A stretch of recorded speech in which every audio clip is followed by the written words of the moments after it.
Notice how Russian soldiers arranged bullets on armored vehicles. This 12.7mm class machine gun ammunition. There's barrels of bullets under my feet. But you can't imagine him standing there. But it's a UK Army armored personnel carrier. Now the armored car is empty. There's also a lot of unspent ammunition on it. It's no surprise. Here's another car destroyed by the Russian military.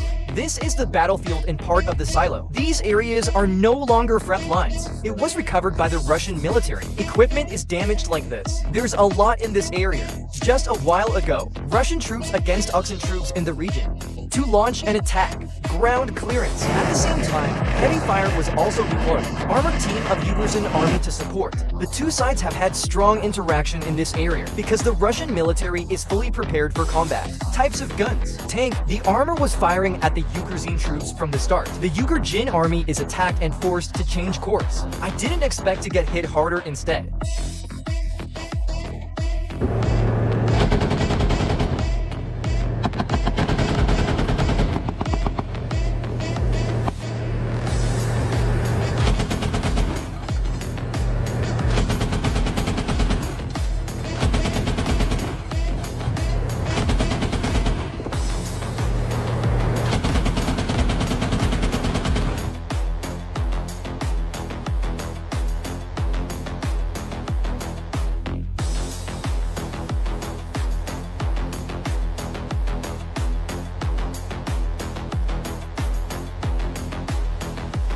Here comes the Russian army. He successfully defeated the enemy in this area. Then, the enemy has repeatedly tried to attack the area, but they're all 7 failures. Until not too long ago, Russia's military spent its energy cleaning up after the war.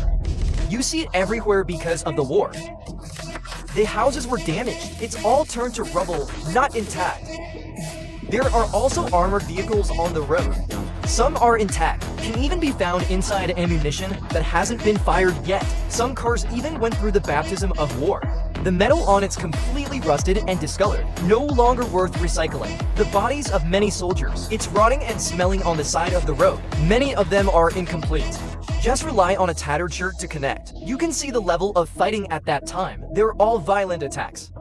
Seen, even being eaten by many birds and cattle. Russian soldiers are cleaning up the battlefield. See this situation. I guess they're going to be obsessed with these birds. For the rest of their lives, they don't know if they can eat meat.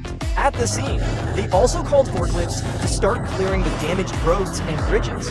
It's estimated that this area has been completely liberated, arranged to restore traffic. The tanks on the side of the road were destroyed.